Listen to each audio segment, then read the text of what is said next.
2008 April മാസത്തോടുകൂടി ദേശീയ ഗ്രാമീണ തൊഴിലുറപ്പ് പദ്ധതി ആരംഭിച്ചിട്ടുണ്ട്.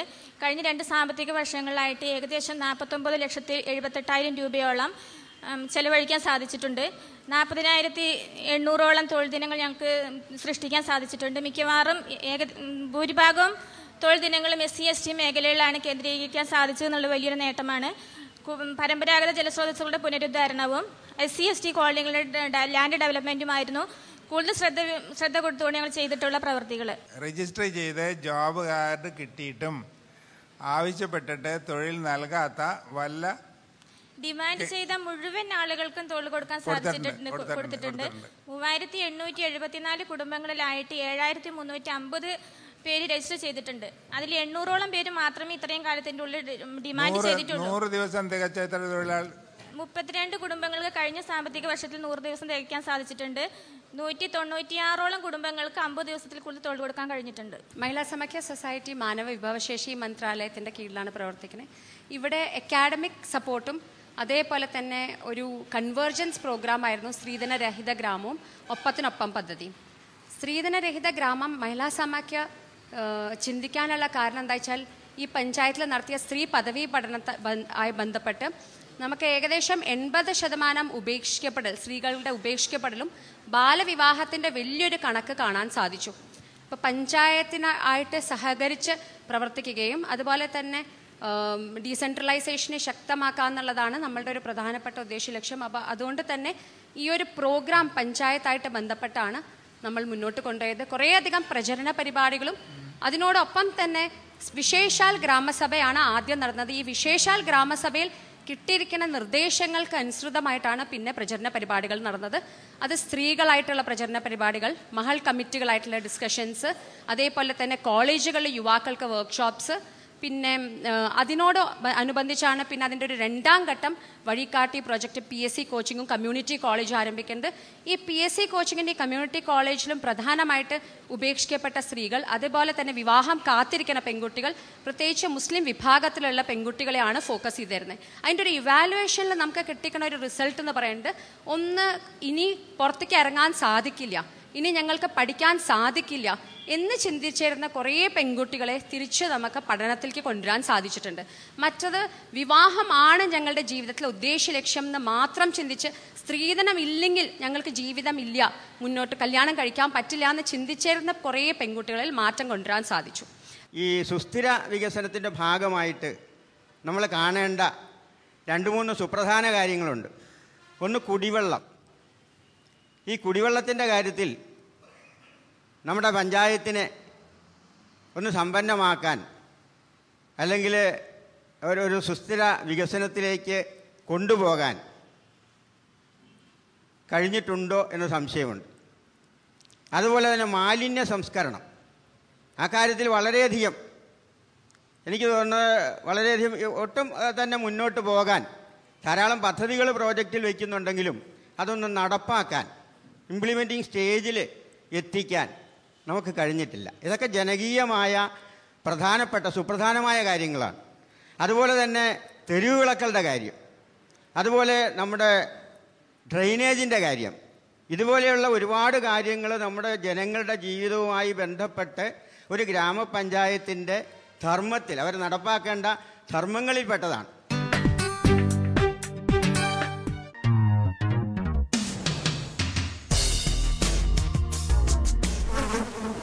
വേണ്ട നമുക്കിനി രോഗങ്ങൾ വ്യാധികൾ, വേണ്ടേ നമുക്കി കൊതുകിന്റെ താണ്ഡവം. വീടും പരിസരവും വൃത്തിയാക്കൂ, കൊതുകിന്റെ താവളങ്ങൾ നശിപ്പിക്കൂ, മാരക രോഗങ്ങളോട് വിട പറയൂ, വീണ്ടും ഒരു ദുരന്തമൊഴിവാക്കൂ. നാടിനെ നമ്മുടെ വീടായി കരുതണം, വൃത്തിയായി ഭംഗിയായി സൂക്ഷിക്കണം. രോഗം പരത്താത്ത മണ്ണിന്റെ മാറിലെ ആരോഗ്യമോടെ ജനങ്ങൾ വാഴൂ. എന്റെ കേരളം മാലിന്യമുക്തം.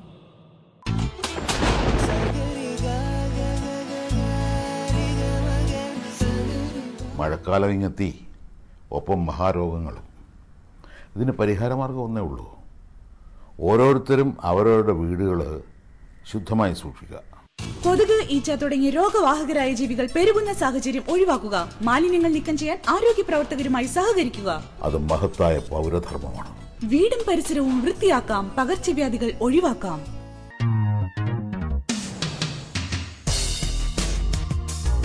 ഗ്രീൻ കേരള എക്സ്പ്രസിലേക്ക് എല്ലാ പ്രേക്ഷകർക്കും സ്വാഗതം. ഇനി ഇവരുടെ പ്രവർത്തനങ്ങളെയും ഇവരുടെ പദ്ധതികളുടെ സുസ്ഥിരതയെക്കുറിച്ചൊക്കെയുള്ള ചർച്ചയ്ക്കുള്ള സമയമാണ്. കണ്ണമാഷ്, ഗ്രീൻ കേരള എക്സ്പ്രസിന്റെ 2ാം ഘട്ടത്തിലേക്ക് നിലമ്പൂർ എത്തിയിരിക്കുകയാണ്. അതിന് സ്വാഗതം, അതോടൊപ്പം അഭിനന്ദനങ്ങളും. Thank you. 22 മെമ്പർമാരുള്ള വലിയൊരു പഞ്ചായത്താണ്. എല്ലാവരും വന്നിട്ടുണ്ടോ? ഇല്ല, എല്ലാ മെമ്പർമാരും ഇല്ല. എത്ര മെമ്പർമാരുണ്ട്? ഞങ്ങള് മെമ്പർമാർ 4-5 പേരെ വന്നിട്ടുള്ളൂ. 5 പേരെ വന്നുള്ളൂ. ബാക്കിയുള്ളവരൊക്കെ എന്താണ്, ബാക്കിയുള്ള മെമ്പർമാരാണോ? പ്രതിപക്ഷക്കാരായതുകൊണ്ടല്ല. അല്ല, അങ്ങനെയല്ല, പ്രതിപക്ഷ മെമ്പറും ഉണ്ട് ഞങ്ങളെ കൂടെ. ഉണ്ടോ? അത് കൊള്ളാം. കൈവോക്കിയാ കൊള്ളാം. പ്രതിപക്ഷ മെമ്പർ ഒരാളുണ്ട്. സെക്രട്ടറി ഇല്ല അല്ലേ? സെക്രട്ടറി ഇല്ല. സെക്രട്ടറി ഞങ്ങൾ പഞ്ചായത്ത് ഇന്ന് നാളെ മുനിസിപ്പാലിറ്റി ആവുമെന്ന് പറഞ്ഞു. ഇന്ന് ലാസ്റ്റ് ഡേറ്റ് ആണ്. മുനിസിപ്പാലിറ്റി വാർഡ് ഡീലിമിറ്റേഷനും ഇന്ന് കൊടുക്കണം, ഇന്ന് ലാസ്റ്റ് ഡേറ്റ് പറഞ്ഞു. അപ്പൊ നിങ്ങൾ മുനിസിപ്പാലിറ്റി ആവുകയാണോ? മുനിസിപ്പാലിറ്റി ആവുകയാണ്. മുഴുവൻ പ്രദേശവും നിലമ്പൂർ പഞ്ചായത്ത് അതുപോലെ മുനിസിപ്പാലിറ്റി. അപ്പൊ ശരി, ഒരു പഞ്ചായത്ത് എന്നുള്ള നിലയിൽ അവസാനത്തെ ഘട്ടമാണ്. അവസാനത്തെ നാട്ടിൽ നിന്നൊരു വല്യമ്മയൊക്കെ കൂട്ടിയിട്ട് വന്നിട്ടുണ്ട്. അതെ, ആദ്യമായി അക്ഷരങ്ങൾ പഠിച്ച റോസമ്മ ചേച്ചിയുണ്ട് കൂടെ ജ്യോതിർഗമയ പദ്ധതിയിൽ. അക്ഷരം പഠിച്ചപ്പോൾ എന്ത് തോന്നി വല്യമ്മയ്ക്ക്? ഇത് വലിയ ബുദ്ധിമുട്ടായി പോയി. ഈ നാട്ടിൽ നടക്കുന്ന എല്ലാ ചീത്ത വർത്തമാനവും ഇനി വായിക്കണം. ജ്യോതിർഗമയിൽ അക്ഷരം പഠിക്കാൻ ഇറങ്ങുമ്പം എനിക്ക് വളരെ പ്രായം കടന്നുപോയായിരുന്നു. അപ്പം പഠിപ്പിക്കാനിരിക്കുന്ന ടീച്ചർമാരാരും അതിന് സമ്മതിക്കുകയില്ലായിരുന്നു. അപ്പം ഞാൻ മെമ്പറെ വിളിച്ചു പറഞ്ഞപ്പം മെമ്പർ പറഞ്ഞ് അവർക്ക് പഠിക്കാൻ താല്പര്യമുണ്ട്. അങ്ങനെ താല്പര്യമുള്ളപ്പം നിങ്ങൾ 4 അക്ഷരം പറഞ്ഞുകൊട്, പഠിച്ചോട്ടെ, പ്രായത്തെ നോക്കണ്ട. അങ്ങനെ പറഞ്ഞ് മെമ്പറുടെ ഉത്സാഹം കാരണം ഞാൻ അക്ഷരം പഠിക്കാനിരുന്നു. ചെറുപ്രായത്തിൽ എനിക്ക് പഠിക്കാൻ കഴിഞ്ഞിട്ടില്ലായിരുന്നു. സ്കൂളിൽ പോയി പഠിച്ചവരെക്കാൾ വളരെ ഭംഗിയായിട്ട് സംസാരിക്കാൻ സാധിക്കുന്നുണ്ട്. അപ്പം പോയിട്ടില്ല എന്നുള്ളതൊരു ചുരുക്കം. ഇപ്പോൾ എനിക്ക് മനുഷ്യനുമായിട്ട് കൂടാനും പറയാനും സംസാരിക്കാനും എൻ്റെ പേരെഴുതാനും എവിടെങ്കിലും പോയാലൊന്ന് പേരെഴുതി ഒപ്പുവെക്കാൻ ഒക്കെ ഞാൻ സാധിക്കും. പഠിക്കാൻ എനിക്ക് സാധിച്ചു. ഇനി ഒരാൾ കൂടെ എന്തോ അക്ഷരം പഠിച്ച് കവിത എഴുതുന്ന ഒരാളുണ്ടെന്ന് പറയുന്നു. കവിത 2 പേര് ചൊല്ലിയാലും സന്തോഷമാണ് ഞങ്ങൾക്ക്. സ്കൂളിലെ പഠനം തകർന്നൊരു ജീവിതം പറയാൻ മടിക്കുന്നു, പറയാതെയും വയ്യ. ഈ പുതിയ ലോകത്ത് അക്ഷരം അറിയാതെ ദുഃഖങ്ങളേറെ ഞാൻ ഏറ്റുവാങ്ങി. അനിയന്റെ പുസ്തകം പതിയെ എടുത്തു ഞാൻ കൊതിയോടെ അതിലേക്ക് നോക്കിയിരിക്കും. പിന്നെ ആ പുസ്തക സഞ്ചി എടുത്തു ഞാൻ വെറുതെ നടന്നൊന്ന് നോക്കും. അക്ഷരത്തിൻ പ്രകാശം കണ്ടു ഞാൻ, അക്കങ്ങളെന്നൊരു ചിത്രവും കണ്ടു ഞാൻ. വളരെ 4 വരികൾ കൊണ്ട് ഒരു 4 മണിക്കൂർ പറയേണ്ട കാര്യങ്ങൾ അവർ പറഞ്ഞു തന്നു. അവിടെ വിസിറ്റിന് വന്ന പ്രൊഫസർ MK പ്രസാദ്, ബാക്കി 2 ജൂറി മെമ്പർമാർ അവരുടെ അഭിപ്രായം പറയും. പക്ഷെ പൊതുവിൽ എനിക്ക് തോന്നിയത് ആരോഗ്യരംഗത്തെ കുട്ടികൾക്കും നിർധനരായ കുട്ടികൾക്കും മുതിർന്ന പൗരന്മാർക്കും. മാഷ അവിടെ വയസ്സന്മാരെ എന്ന് പറഞ്ഞപ്പോൾ വല്ലാതെ വിഷമിച്ചു. കാരണം ഇവിടെ ഒരുപാട് അങ്ങനെയുള്ള ആൾക്കാർ ഇരിപ്പുണ്ട്. മുതിർന്ന പൗരന്മാർക്കും കൊടുക്കുന്ന ഒരു സേവനം അത് വളരെ നന്നായിട്ട് തോന്നി. യൂത്ത് ക്ലബ്ബുകളുടെ നന്നായി തോന്നി. പക്ഷേ അതല്ലാതെ പലതും ഇവിടെ ആൾക്കാർക്ക് ചോദിക്കാനുണ്ടാവും. അപ്പോൾ ആദ്യമായിട്ട് വളരെ ചുരുക്കത്തിൽ മാഷ് ഞങ്ങളോട് പറയും എന്താണ് മാഷിൻ്റെ അഭിപ്രായം. ഈ നമ്മുടെ ജനകീയാസൂത്രണവുമായി ബന്ധപ്പെട്ട് സദ്ഭരണം അതിൻ്റെ ഭാഗമായി പഞ്ചായത്ത് ഓഫീസിൻ്റെ പ്രവർത്തനത്തിൽ കമ്പ്യൂട്ടറും മറ്റും ഉപയോഗിച്ചുള്ള സംവിധാനം എത്രത്തോളം മുന്നോട്ട് പോയിട്ടുണ്ട്? ഫ്രണ്ട് ഓഫീസ് ഉണ്ടോ? ഫ്രണ്ട് ഓഫീസ് ഇത്തരം കാര്യങ്ങളൊന്ന് പറയാം. ഫ്രണ്ട് ഓഫീസ് സംവിധാനം വളരെ നന്നായിട്ട് പോകുന്നുണ്ട്. ഞങ്ങൾ ഈ ഫ്രണ്ട് ഓഫീസ് സംവിധാനം ഉണ്ടാകുന്നതിന് മുൻപ് തന്നെ നമ്മുടെ കരവളം പഞ്ചായത്തിൻ്റെ ഒരു മാതൃകയിൽ നമ്മളൊരു ശ്രമം ഞങ്ങൾ നടത്തിയതാണ്. പക്ഷേ ഫ്രണ്ട് ഓഫീസ് സംവിധാനം സംസ്ഥാനത്തൊട്ടാകെ വന്നപ്പോൾ ആദ്യം തന്നെ മലപ്പുറം ജില്ലയിൽ ആദ്യമായി ഫ്രണ്ട് ഓഫീസ് സംവിധാനം ഉണ്ടാക്കിയ പഞ്ചായത്ത് നിലമ്പൂർ ഗ്രാമപഞ്ചായത്താണ്. പ്രത്യേകിച്ചും താലൂക്ക് ആശുപത്രി അവിടെ ഉള്ളത് കൊണ്ട് ഞങ്ങൾക്ക് ബർത്ത് ആൻഡ് ഡെത്ത് സർട്ടിഫിക്കറ്റ് ഭയങ്കര പ്രശ്നമാണ്. അത് ഞങ്ങൾ കിയോസ്ക് സംവിധാനത്തിലൂടെ ബർത്ത് അന്ന് തന്നെ കുട്ടികൾ ആശുപത്രിയിൽ പ്രസവിച്ച് അവരിന്ന് പോകുന്നതിന് മുൻപ് തന്നെ സർട്ടിഫിക്കറ്റ് കൊടുക്കാൻ, ബർത്ത് സർട്ടിഫിക്കറ്റ് കൊടുക്കാൻ സാധിക്കും. കിയോസ്ക് വഴി നിങ്ങൾക്ക് ഇമെയിൽ അയച്ചു തരുമോ അതോ ഓൺലൈൻ ആണോ? ഇല്ല, പിന്നെ ഇമെയിൽ വഴി അയച്ചു തരും. അപ്പോൾ അവർ വരുമ്പോഴേക്കും എല്ലാ വിവരങ്ങളും നിങ്ങൾക്ക് കിട്ടി സെറ്റ് ആക്കിയിട്ടുണ്ടോ? ഞങ്ങൾ താലൂക്ക് ആശുപത്രിയിൽ തന്നെ ഞങ്ങളുടെ സ്റ്റാഫ്. ആവറേജ് എത്ര സർട്ടിഫിക്കറ്റ് ഒരാഴ്ചയിലോ ഒരു മാസത്തിലോ കൊടുക്കുന്ന അറിയാം? ഏകദേശം ഒരാഴ്ചയിൽ തന്നെ ഒരു 20-25 ഇടയിൽ വരുന്നുണ്ട്, സർട്ടിഫിക്കറ്റുകൾ വരുന്നുണ്ട്. ഈ സാമൂഹ്യ സുരക്ഷാ മേഖലയിലാണ് പ്രധാനമായിട്ടും നിങ്ങളുടെ പ്രവർത്തനങ്ങൾ എന്നുള്ളതാണ് കാണാൻ പറ്റിയത്. അതിലിപ്പോൾ ഏറ്റവും ഞങ്ങൾ സംശയിക്കുന്നത് ഈ സ്ത്രീധനരഹിത ഗ്രാമം എന്നുള്ളത് തന്നെയാണ്.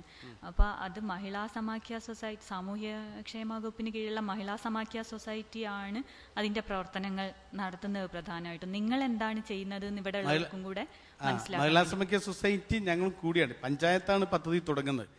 ഞങ്ങൾ പഞ്ചായത്ത് തുടങ്ങുന്ന എല്ലാ പദ്ധതികളും വിവിധ ഏജൻസികളെ സമന്വയിപ്പിച്ചുകൊണ്ടാണ് എല്ലാ പദ്ധതികളും. അപ്പോൾ അതിൽ ഞങ്ങൾ മഹിളാ സമാഖ്യയുടെ പിന്തുണയുണ്ട്, സോഷ്യൽ വെൽഫെയർ ഡിപ്പാർട്ട്മെൻറ്റിൻ്റെ പിന്തുണയുണ്ട്. അങ്ങനെ വിവിധ ഏജൻസികളുടെ പിന്തുണയോട് കൂടിയാണ് ഞങ്ങളിതൊക്കെ ചെയ്യുന്നത്. ഇതിന് നമ്മുടെ ഒരു ക്യാമ്പയിൻ നമ്മൾ നടത്തിയത് സോഷ്യൽ വെൽഫെയർ ഡിപ്പാർട്ട്മെൻറ്റിൻ്റെ ഫണ്ടായിരുന്നു. ബാക്കിയുള്ള സഹായങ്ങളൊക്കെ ചെയ്യുന്നത് മഹിളാ സമാഖ്യ സൊസൈറ്റിയാണ്.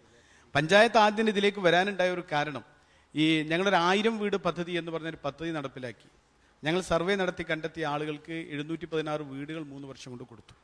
ആ സമയത്ത് പുതിയ അപേക്ഷകൾ വരുന്നു. ആ അപേക്ഷകൾ വന്നപ്പോൾ അവരെ ഞങ്ങൾ വിളിച്ചു കൂട്ടിയപ്പോഴാണ്, അവരോട് ചോദിച്ചപ്പോൾ അവർ പറഞ്ഞു, ഞങ്ങൾക്ക് സർവേ നടത്തിയ സമയത്ത് വീടുണ്ടായിരുന്നു, ഇപ്പോൾ വീട് വിറ്റതാണ്.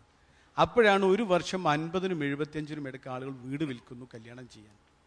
അപ്പോഴാണ് ഞങ്ങൾ ഇതിനേക്ക് ബോധവാന്മാരാവുന്നത്.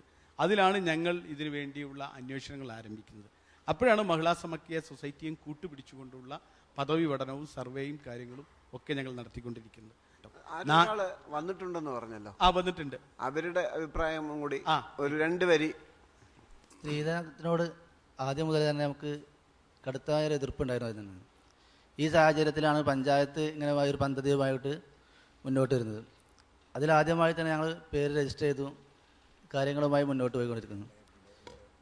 അങ്ങനെ ഒന്നാം ഘട്ട വിവാഹം ആദ്യമായിട്ട് തന്നെ ഞങ്ങളുടെ വിവാഹമായിരുന്നു അവിടെ നടന്നത്. ഇതുപോലെ തന്നെ ഈ സ്ത്രീധനത്തിനെതിരെ ശക്തമായി മുന്നേറാനും എല്ലാം തന്നെ ഈ പഞ്ചായത്തിൻ്റെ ഒരു പരിപാടിയോട് കണ്ടതോടുകൂടി ഞങ്ങൾക്ക് ഒരു ആർജവം ഉണ്ടായിത്തീർന്നു. ഇതിനെതിരെ എന്തെങ്കിലും പ്രതികരിക്കണം എന്നുള്ളൊരു ആഗ്രഹം ആദ്യം മുതലേ ഉണ്ടായിരുന്നെങ്കിലും പല മതസംഘടനകളും ഇതിനെ ശക്തമായി എതിർക്കുന്നുണ്ടെങ്കിലും അതിലേറെ ഉപരി അല്ലെങ്കിലും അതിന് ഉപരി തന്നെ പറയാം, നല്ലൊരു മാർഗമാണ് എല്ലാ വിഭാഗത്തിലുള്ള ആളുകളെയും സംഘടിപ്പിച്ചുകൊണ്ട് ഒരു പദ്ധതി മുന്നോട്ട് പോയത്. കൂടുതൽ ആൾക്കാർ ഇപ്പൊ ഈ ആശയത്തോട് യോജിച്ച് മുന്നോട്ട് വരുന്നുണ്ടോ? ധാരാളം വരുന്നുണ്ട്. പഞ്ചായത്ത് എന്താണ് നിങ്ങൾക്ക് വേണ്ടി ചെയ്തു തന്നത്? പഞ്ചായത്ത് കല്യാണത്തിന്റെ എല്ലാ ചെലവുകളും വഹിക്കുന്നുണ്ട്. പഞ്ചായത്ത് സ്ത്രീധനവും തന്നോ പഞ്ചായത്ത്? അല്ല, സ്ത്രീധനം പഞ്ചായത്തിന്റെ ചെലവിൽ കൊടുത്തോന്നാ ഇല്ല. കല്യാണം നടക്കാനുള്ള അവിടെയുള്ള ചെലവുകൾ മാത്രമല്ല, ഒരു ചെറിയ പരിപാടിയായിട്ട് നടത്തും. പിന്നെ അതുപോലെ പഠന സൗകര്യങ്ങൾ, തുടർ വിദ്യാഭ്യാസത്തിനുള്ള സൗകര്യങ്ങളെല്ലാം ചെയ്തു തരുന്ന വാഗ്ദാനം. ഈ വധൂവരന്മാരെ സ്വന്തമായിട്ട് കണ്ടെത്തുന്ന ഒരു കാലം വരുന്നത് വരെ പ്രച്ഛന്നമായിട്ട് സ്ത്രീധനം ഓരോ രീതിയിലും അത് അംഗീകരിക്കാൻ സമൂഹം തയ്യാറാകണം. അല്ലെങ്കിൽ സ്ത്രീധനമില്ല, കല്യാണമില്ല, ഞാൻ ഒറ്റയ്ക്ക് കഴിഞ്ഞോളാമെന്ന് പെൺകുട്ടികൾ ധൈര്യമായിട്ട് പറയുന്ന അവസ്ഥ വരണം. അങ്ങനെ സ്വന്തം കാലിൽ നിൽക്കാനായിട്ട് നിങ്ങൾ സപ്പോർട്ട് ചെയ്യണം. നിങ്ങളുടെ പഞ്ചായത്തിൽ ഈ കുടുംബശ്രീ മുഖേന ഇതുവരെ 102 സ്ത്രീകളാണ് സ്വയം തൊഴിൽ കണ്ടെത്തിയിരിക്കുന്നത്. അത് ആ എണ്ണം വർദ്ധിപ്പിക്കുക. ഒറ്റയ്ക്ക് താമസിക്കുന്ന സ്ത്രീകളുടെ പ്രശ്നങ്ങൾ നേരിടുന്നതിന് അവരെ സഹായിക്കുക. അങ്ങനെ നമുക്ക് ഈ മതിൽ പൊളിക്കാനായിട്ട് നേരിട്ട് തലകൊണ്ടിടിച്ചിട്ട് സംരംഭങ്ങൾ അതിൽ ചുറ്റുപാടുമുള്ള അപ്പോൾ ആ സ്ത്രീധനത്തിനെ താങ്ങി നിർത്തുന്ന സാമൂഹ്യ ഘടകങ്ങളെയാണ് നമ്മൾ അറ്റാക്ക് ചെയ്യേണ്ടത്. വളരെ ഭാവനാപൂർണമായ പേരുകൾ അതിന് നൽകിയിട്ടുണ്ട് ഓരോ പദ്ധതികൾക്കും. ഒപ്പത്തിനൊപ്പം എന്ന് പറഞ്ഞാൽ ഈ പാർശ്വവൽക്കരിക്കപ്പെട്ട ജനങ്ങളെ ഒപ്പത്തിനൊപ്പം കൊണ്ടുവരിക എന്നുള്ളത്, അതേപോലെ ഒരു ശിശു ഒരു മരം എന്നുള്ളത്, അതിനെ സംബന്ധിച്ച് ഒരു ശിശുവിന് ഒരു മരത്തിന് ഒരു ശിശുവിൻ്റെ പേര് കൊടുക്കുന്നു എന്നുള്ളതും വളരെ ഭംഗിയായിട്ടുള്ള കാര്യമാണ്. പിന്നെ വേസ്റ്റ് നിർമ്മാർജ്ജനത്തിൻ്റെ കാര്യത്തിൽ ഒരു സ്ഥിരം പദ്ധതി ഇല്ല എന്നുള്ളത് അവിടെ കണ്ടിട്ടുണ്ട്. മാത്രമല്ല ഈ വിവാഹത്തെ സംബന്ധിച്ചിടത്തോളം ഈ ഇതുപോലുള്ള കാര്യങ്ങൾ ഇപ്പോൾ പറഞ്ഞതുപോലെ നിയമം പോലും അതിന് എതിരാണ്. മാത്രമല്ല മതങ്ങളും തത്വത്തിൽ ഇതിനെല്ലാം എതിര് തന്നെയാണ്, ഈ സ്ത്രീധനത്തിന് എതിര് തന്നെയാണ്. പക്ഷേ ഈ സ്ത്രീധനം കൊടുക്കുന്നില്ല എന്ന് എങ്ങനെ ഉറപ്പുവരുത്താൻ കഴിയും നമുക്ക് ഇവർ നമ്മളോട് പറയാതെ സ്ത്രീധനം കൊടുക്കാം, അല്ലെങ്കിൽ പഞ്ചായത്ത് സ്ത്രീധന വിമുക്തമാണെങ്കിലും പഞ്ചായത്തിന് വെളിയിൽ പോയിട്ട് സ്ത്രീധനം അങ്ങോട്ട് കൊടുക്കുക. ഞാൻ അങ്ങനെ ചെയ്യുന്നുണ്ടെന്നല്ല പറഞ്ഞ്, എങ്ങനെ നമ്മൾ ഉറപ്പുവരുത്താൻ സാധിക്കുന്നുള്ള ഒരു സംശയം അതിനകത്തുണ്ടെന്നുള്ളത്. സർ, ഇത് ഈ സ്ത്രീധനത്തിന്റെ അളവ് കുറഞ്ഞു